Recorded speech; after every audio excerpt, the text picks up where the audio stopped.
What's going on, Falcons fans? It's your boy Big Low Country. Hey man, I was just sitting here watching a little bit of film. I figured I'd talk with y'all. Just kind of let y'all know why I feel like Dan Quinn got fired. I know that we all talk about how people come back, teams always come back on us, and a lot of people bring up the Super Bowl. But look, man, at the end of the day, I'm an X's and O's guy. I just want to just show you this one play here, and hopefully y'all can kind of see what I'm talking about. So this was the Chicago Bears game. Um, First drive, everybody was still feeling good and flying around. Second down to 10 from the 50-yard line. Um, and I just want to just kind of go over everything with you. So this particular play right here, as you can see, they got everybody spread out.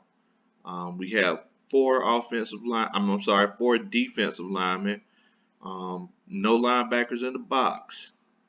Okay, so I understand that they got everything spread out. They got Cohen. They got him split out wide. Three wide receivers and a tight end lined up in the slot as well. So let's just take a look and see how this play unfolds and see how everything progresses. All right, so Cohen, he comes into the backfield after being split out wide. Deion Jones, he's playing man coverage. So now we have one, two, three, four, five people in the box. Okay, so let's take a look here and see how everything goes moving forward. Okay, handoff. Okay, did y'all see that? So from what I see here, after they handed the ball off to him, your left guard and left tackle, they're running down the field, so you know, they're about they're about 3 yards ahead of Tyreek Cohen, and it's two guys. It's a man on a man, man on a man, and then if everything goes the way it should go, Tariq Cohen, all he has to do is just um, make Casey miss. So let's see how it unfolds. Mm. Okay, so did y'all see that? So it was a 17-yard run, good run, got him down in field goal range. But let's take a look and see how he got that big gap in the first place. I know that a lot of y'all are wondering. So Falcons fans, tell me what's the first issue that y'all see wrong with this play right here. So the first thing that I see is a center. Nobody's lined up over him or over his shoulder. That's definitely fine. Grady Jarrett is pointing inside. So we have that center, we have that left guard, and we have that left tackle. All three of them do not have anybody in front of them. That's the first issue that I see. So most of the time, coaches what they'll do is they'll shift that defensive line down because we have that defensive end, these two tackles lined up here. They will shift them down just in case it is a running play because anytime a running back is lined up in the backfield, there's a possibility that it can be a running play, correct? So let's just talk about the assignments that everyone has. So since this side of this offensive line is loaded, it's one of those cases where you know these two guys they have to figure out exactly what's going on. You know, our left tackle and our left guard they know that they know that this has the potential of being a big play before they even hiked the ball. They already knew what was going to happen. You got to remember that the offensive line they know what's going to happen. The defensive line don't know what's going to happen. So let's take a look in slow motion to see how everything unfolds. All right, so they get set.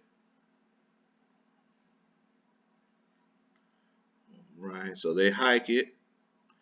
All right, so we know from the jump, baby Grady Jarrett, we know that he's going to get double teamed. He's Grady Jarrett. He's a bad man. We already know what's going to happen. Now, the other four guys that are coming. So let's start from the left side. So our left tackle, we know that um, that end is coming. So it's one-on-one in that situation. Number 68, he's just sitting out there.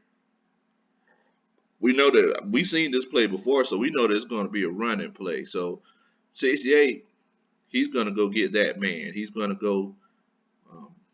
going to go block Deion Jones. 72, he winds up downfield as well. It's a man on a man. So our center, he's helping number 74, that right guard with Grady Jarrett. And number 70, this is the guy that kind of makes things work because he's trying to figure out, is this tackle, is he going to come up the field, or is he going to drop back, or is he going to stunt? The guy in front of him, the guy that's closest to the ball, he has to make sure that he takes care of him first. Now, if he stunts or if he falls back, then he could go ahead and kick out and block this end. So let's take a look and see what happens moving forward. Oh, so you seen that. This tackle, he changed directions. Whenever he changed directions, it looks like he wants to be the number one stunner. He's stunting, so he's going to come down. His job is to fill this gap right here. This gap right here. His job is to knock number 68 into 72 and give Cohen nowhere to run.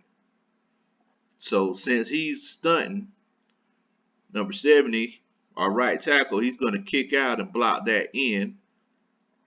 And of course, like I said before, Grady Jarrett, he's just down there battling two people getting double teamed. All right. So instead of just shifting that line down, it sounds like our defensive strategy was we're not going to change the look that we have. We're just going to stunt and see if we could get this guy to run all the way across the line of scrimmage and blow this play up. So let's see how that works out. And let's check out everybody else's assignments moving forward. Y'all let me know what y'all find.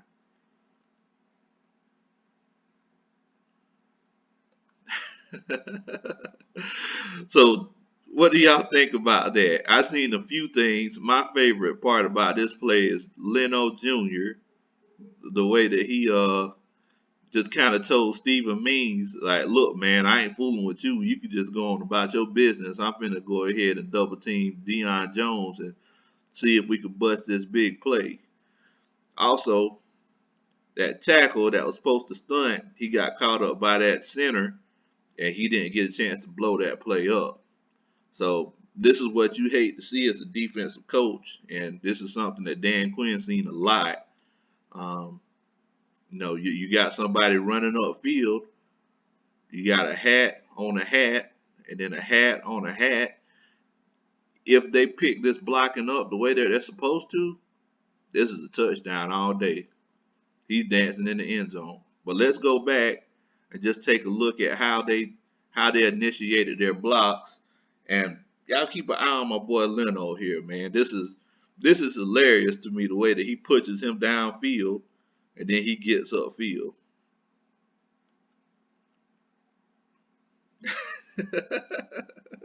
He just pushed that man downfield and got downfield. Now, if he would have engaged Deion Jones the way that he was supposed to, that would have been a touchdown. But unfortunately, he didn't. He didn't engage him. You see that? He missed that block, so he couldn't get to him the way that he was supposed to. Look, guys, the fact of the matter is that this should still have been a touchdown. That's why they pay Tariq Cohen millions of dollars. He's supposed to make people miss. It's a good thing that we did stop him before he did score a touchdown. But look, man, coaches, they're supposed to put players in the best position to make plays. That's why you coach. You can't be stubborn when it comes to coaching. The team on the other side is making adjustments. we got to make sure that we make our adjustments as well. We got to make sure that we do what we need to do to stop the other team, because being lined up with three offensive linemen and nobody in front of them, that's not going to work, man. That is not going to work. They should have shifted these guys down and let everybody play their gaps. This is a situation where Dan Quinn's coaching costed the Falcons 17 yards.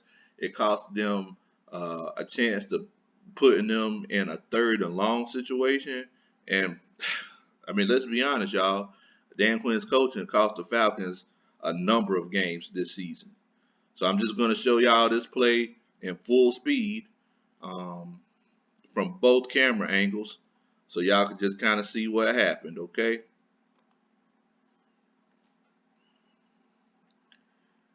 All right. So three linemen, nobody in front of them. KZ's back there. He comes down.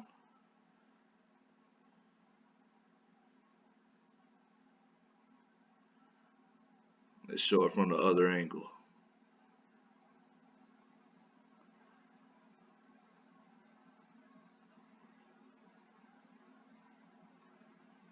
Yeah, man.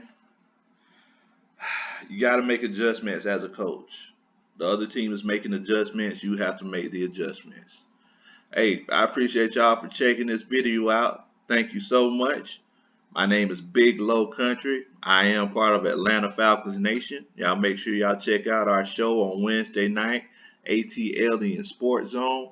You can check me out on Twitter and Instagram. I am at Big Low Country. I'm sorry, y'all. I'm from the country, so it's spelled Kuntry. Thanks so much for checking out this video. Hey, football fans, Falcons fans, if there's anything that y'all seen in this video that I didn't highlight, hey, y'all make sure that y'all let me know, man, because I'm trying to get better in my film study as well. So thank y'all so much, and rise up. A-Town down.